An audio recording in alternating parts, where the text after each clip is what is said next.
My personal view on God's moral law. There are almost 8 billions of people living in the world today. More than 2 billions of them are Christians. But sad to say that only millions of them know the real definitions of God's moral law. According to the survey in America,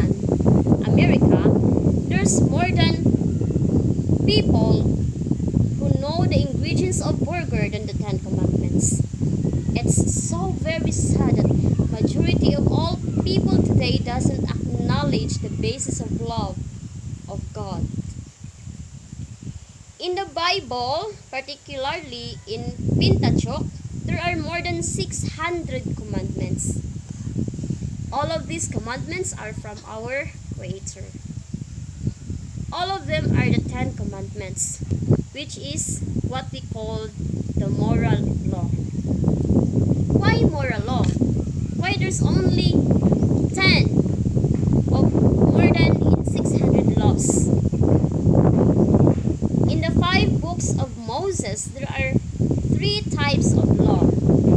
The first one is the moral law, which is the 10 commandments.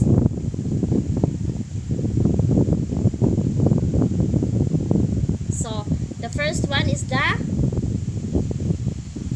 moral law, which is the 10 commandments.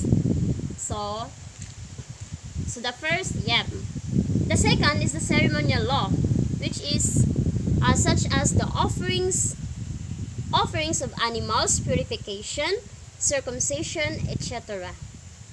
The third one is the legislative law. The legislative law is only for the people of Israel, while the ceremonial law is the shadow of Christ. It is the law which is abolished when Christ died on the cross. But the moral law is eternal.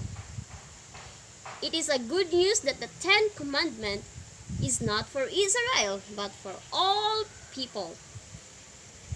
The best example is the Sabbath. According to Jesus Christ, the Sabbath is made for man. Meaning, it is for all humankind and not just the Sabbath, but all the 10 commandments. What is the importance of the 10 commandments? A true Christian doesn't keep the commandments in order to be saved.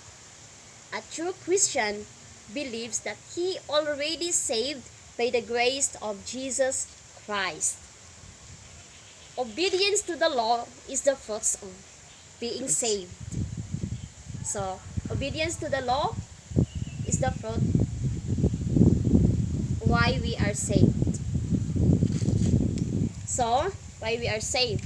So, why is it called a moral law? Because it is the reflection of Jesus Christ.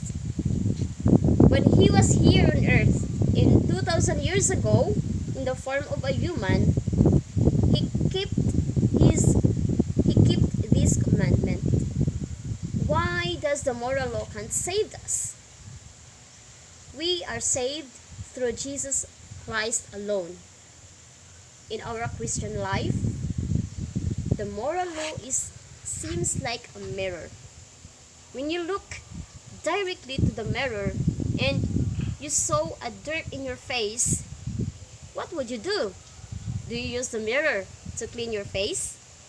No, obviously. The mirror represents the moral law, and the dirt represents our sins against of God.